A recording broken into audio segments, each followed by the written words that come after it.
Rocky Nook, the home to witches, the Spirit Pasture, and Pukwudgies. Teenager Mary is about to accept a dare she probably shouldn't have.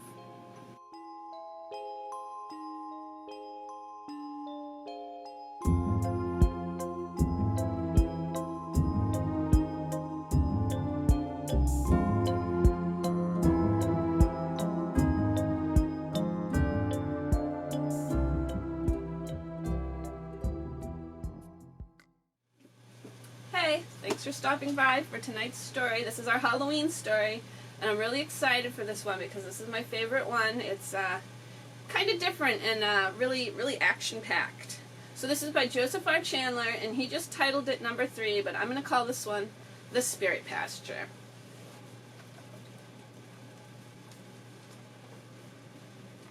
Certain it is that I derive a pleasure from a remembrance of the many scenes to which the superstitions of my native village gave origin, although many of them were kept alive by the fatal consequences to which they had led. The inhabitants of the place in my former stories are impressed with a firm belief that certain parts of their village are inhabited by a race of beings, of whose nature and properties they are but little informed, or of their origin they never thought it necessary to inquire, or reasonable to doubt their existence. One place in particular, from the frequency and distinctness of the appearance of these superhuman visitors, has obtained the name of Spirit Pasture. It was an extensive ground of some 20 or 30 acres, partly covered with impenetrable bushes, and well studded with mossy rocks and unwieldy stones. The pasture extended from the main road to the shore of the bay, and this, by being frequently passed at night by both land and water, lost none of its proper fame from a want of having its wonderful inhabitants duly observed. Strange things indeed have been seen in that fearful place, if the concurrent testimony of almost every one of the oldest and some of the younger inhabitants of Rocky Nook might be believed. There were many who had watched the undefinable tenants of this pasture in full groups, who had seen them engaged in solemn and fearful offices, who had observed them in scenes which the narrators described as horrid and unspeakable. Whatever visions might have been seen by those who, by daring courage or inconvenient accident, were brought near the precincts of this fearful abode, there was scarcely an inhabitant of the nook who had not seen some indistinct figure fading from his sight as he gazed from a distance by the moonlight upon the residence of spirits. And I have noted in the morning and evening twilight an assemblage of forms so distinctly marked and so oppositely employed that reason, even at this distant period, almost refuses to identify them with mists and exhalations of the humid ground. Strangers, too, in passing the pasture by the main road, which wound around the western side, have observed with astonishment the phenomena which a moonlight evening presented below them. Whatever distaste the inhabitants of Rocky Nook might have possessed for the proximity of their spectral neighbors, it was well understood that no danger was to be apprehended from them, unless their privacy was disturbed. But a tradition had long been current that any infringement upon this rule of early observance would be punished with awful visitations, and particularly a second encroachment which, it was thought, would place the offender completely in the power of the spirits, and would be followed by instant death. With such a well-digested system of superstition, it may be thought that the young people of the Nook avoided this place at night much more than they did any conversation respecting it. It was a pleasant evening in May when a company of young persons of both sexes had assembled at a house in the vicinity of the Spirit Pasture. The conversation, as might have been expected, was mostly made up of anecdotes, details of what each had seen and heard. The wonderful, which is ever an ingredient to an agreeable story, soon led to the more marvelous, till at length nothing would please their high-raised palates but repetitions of the Spirit Pasture stories. There were few who, considering that no strangers were present, whose doubt might injure the long-established belief, ventured to make light of these airy tenants of their neighbor's land, and even boasted of having crossed the upper corner of the pasture after dark. The courage of the company seemed to increase, for not only did several boast of what they had performed, but even expressed a determination to cross the pasture at any time, rather than take the longer route of the road. While this spirit was at its zenith, and males and females were almost forgetting their fears and beliefs which they had cherished from their infancy, one of the party, either to test their sincerity or revenge himself for what he deemed a disrespect for the assertion of sights he had himself beheld, offered to give any of the company $2 who would stick a knife in the spirit tree at 10 o'clock at night. The daring of the company suddenly abated. A female, young, handsome, and remarkable for vivacity of disposition, accepted the challenge, and notwithstanding the urgent dissuasions of her closest friends, determined to perform the undertaking that very evening. Having furnished herself with a knife, Mary and the anxious party hastened to the wall which separated the abode of the spirits from the road. Again, Mary was urged to quit her daring visitation, and reminded of the danger of intruding upon the spirits. One youth, I remember, was particularly anxious for her to avoid the danger. But it was in vain. Her pride was engaged, and as she passed the barrier she took with trembling hand the knife, and proceeded with rapid steps toward the dreaded tree. Her white scarf was occasionally seen among the high alders as it floated out from her rapid progress, and the noise of the brush which she displaced alone disturbed the silence of the place. Suddenly, the dense vapors which had been hovering over the center of the land were seen rolling in massy forms towards the tree, which at that time was violently agitated. A piercing but short shriek from Mary was heard, and all was at rest. The vapors passed away. Not a leaf upon the tree moved. The moon shone out with unusual clearness, but Mary did not return. Hours passed, and the anxiety of the party was at a high pitch. The youth who had endeavored to hinder Mary's rash enterprise was detained by force for searching. Then, just at dawn of day, the object of concern was seen slowly returning by the same path by which she had entered. Her friends pressed forward with eager concern to welcome her return and to hear her story. But on viewing her, their curiosity was lost in amazement. The night had done the work of years to her. Her ghastly face and swollen eyes seemed to express no knowledge of those who were around her, and weeks elapsed before she was heard to speak on any subject. None could prevail on her to utter a word of the events of that awful night, nor was she ever known to pass the Spirit Pasture again. From what could be gathered from the broken sentences which she uttered in her disturbed sleep, she seemed to be in dread of being compelled by some person to visit that pasture a second time. And from the known legend of the time, no one doubted that a repetition of the visit by night, even to touch the soil, would be instant death, or perhaps worse. One morning, early in August, following the events of which we have mentioned, a large company persuaded Mary to join them in an excursion to the Garnet, a long and high point of land forming the outer barrier of Plymouth Harbor, on which the lighthouses are situated, about 7 miles from the shore of Rocky Nook. The day was passed in relaxed amusement, and it was not until hurried to their boat by the appearance of a black cloud at the eastward that they discovered that in their eagerness to get on shore that morning they had left the boat so high on land that they must wait until late in the evening before the tide would take her off. It was after 9 o'clock in the evening when they embarked. The clouds had overspread the horizon, and the wind was directly astern. But a gale increased rapidly, and they were compelled to haul down every sail, and, to use a phrase, scud under bare poles. One young man was stationed in the bow of the boat to look out for objects which the darkness of the night must have prevented his seeing, while another was stationed at the helm to keep her before the wind. "Keep her dead for yonder light," said the man in the bows, "and let Plymouth steeple open on the cripples." "How," said the helmsman, "am I to see the steeple?" The pilot then hit on another method for directing the bark. "If she will bear to luff at all, bring both lights of the Garnet into one, and let her go at that." She accordingly ran a few minutes before the wind at a terrible rate, when the helmsman hailed the pilot in the bows to know what the light was that was occasionally hidden. "It is the light of the captain's house," said the pilot, "and the top of the salt works is every minute brought between that and us." "We are further to the south than that," said the helmsman. "And yonder, to the right, is the salt work windmills, just shown by a flash of lightning."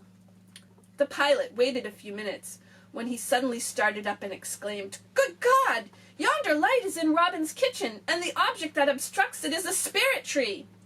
We are among the breakers already, and 2 minutes will throw us upon the rocks at the bottom of Spirit Pasture."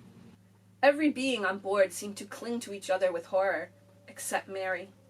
She started from her seat at the bottom of the boat, and before any resistance could be made, she threw herself into the waves. In 2 minutes, the boat, almost by a miracle, passed the breakers, and was thrown upon the sandy shore, upon which, although somewhat bruised, the passengers easily saved themselves. They immediately discovered that they had landed about 10 yards west of the Spirit Pasture shore, and were sensible that Mary, whether dead or alive, must have been swept farther southeast. Absorbed in an anxiety for her fate, they determined to enter the spirit ground, trusting in the integrity of their intentions as a safety against attacks. They had not proceeded for far when, by a flash of lightning, they discovered the body of Mary, many yards from water, with her limbs respectably arranged, lying on a bunch of seagrass. The breath had left her body, but no marks of violence were found upon her. The women were at first shocked at discovering that her clothes were not wet, but on remembrance of Mary's dread of a second approach to that forbidden ground, soon silenced all expressions of their surprise. Mary was buried in the public burying ground, and her story is now told as a caution to those who treat lightly the inhabitants of the Spirit Pasture. Hey, I'm back for the second half, the truth behind the story. As you can see, possibly, you can see it's snowing outside. It's October 30th, and it's snowing. Not too happy about that. So the truth behind the story. The Spirit Pasture is indeed a true location. If you look on old maps from the early 1800s of Kingston, you'll see it labeled on there. And I mean, it still exists. The land hasn't gone anywhere. It's just built up now, roads and buildings. But if you were to go to Gray's Beach, that would be the Spirit Pasture shore they were talking about in the story. Unfortunately, I'm sure that the spirit tree is long gone, which is sad. I really wish the spirit tree still existed. But this is a description of the Spirit Pasture written by Thomas B. Drew, and he continues on to a little story, but I didn't find the story that interesting, so I'll just read you the description. The swampy pasture, situated between the junction of the old and new roads to Plymouth at Rocky Nook, has, for an unknown period, borne the name given above. In the olden times, when the belief in ghosts, witches, and hobgoblins really produced an effect upon the minds of men, this locality was credited with being the abode of such beings, and many aged persons have given their testimony of the courage it required to pass the place in the night time, for any unusual sound, even the rustling of a leaf, would be enough to send a thrill of horror to the faint-hearted. So he doesn't mention Mary. Nothing about what happened to Mary. Now, Joseph R. Chandler wrote that story in probably about 1822, and he, again, inserted himself into the story at one point as a witness. See what I mean? This guy was witnessing a lot of crazy stuff, if these stories are true. So I would put this, since it was a group of young people, probably meaning teenagers, young adults, somewhere probably in the 1805, 1810 time period. So I went looking for Mary's grave just to see. I went to the public burying ground. I didn't really notice anything. I'm sure Mary isn't her actual name, if Mary existed. And I did look in the death records. Again, they didn't list, anyone dying by ghost attack. Or drown. It would probably be drowning. I still have to just look more closely, though. So I'm still working on that. So he mentions in the story the robin's kitchen window. There was actually a robin's living right there by the shore. I looked on an 1857 map, and you could see it labeled robin's for a house right there, which was pretty cool. Pretty cool. Mentions the Gurnet was 2 lights, which I didn't even know until this summer.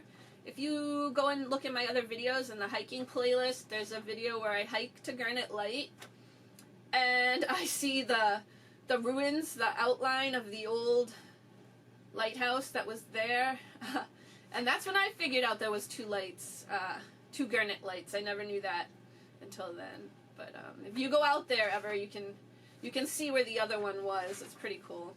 The creatures he mentions, what do you think they are? Do you think they're trolls or goblins or fairies or leprechauns? I thought it was one of those things at first, but then the more I got to thinking about it, I thought maybe they're Pukwudgies who are local to the area.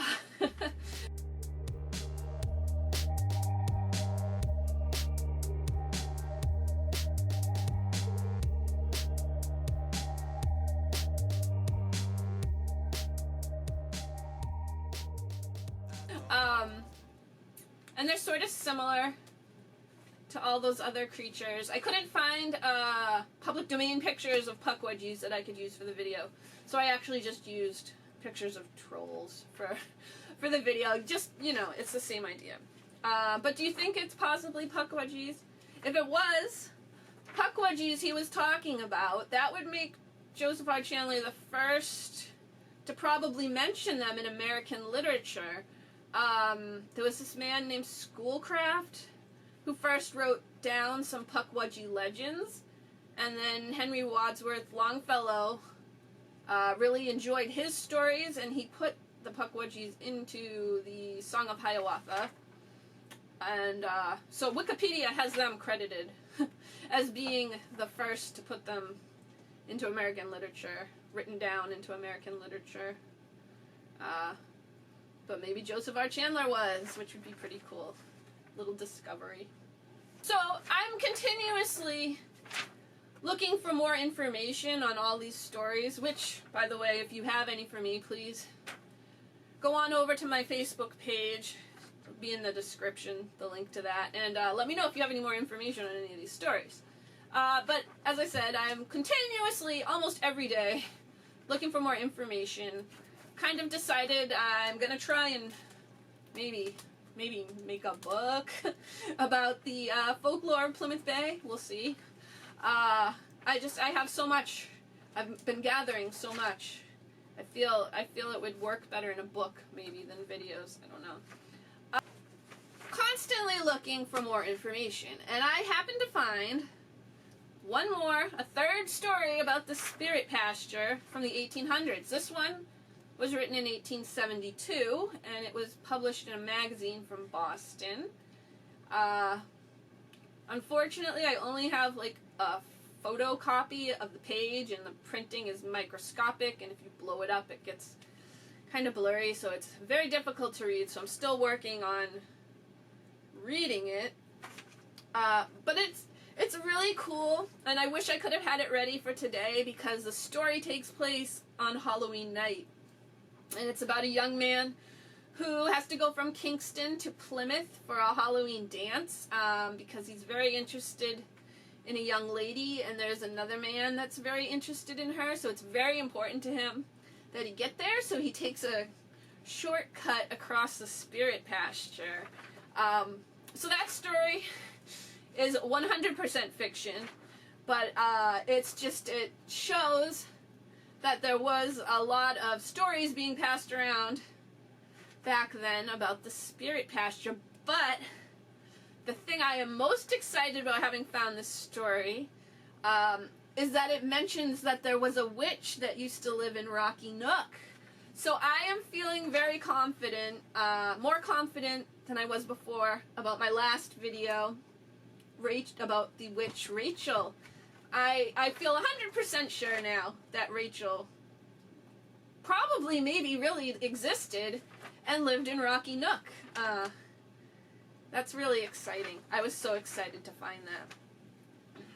So that's my big news. So if you're ever in the area, you can take a drive along and try to picture what the Spirit Pasture may have looked like.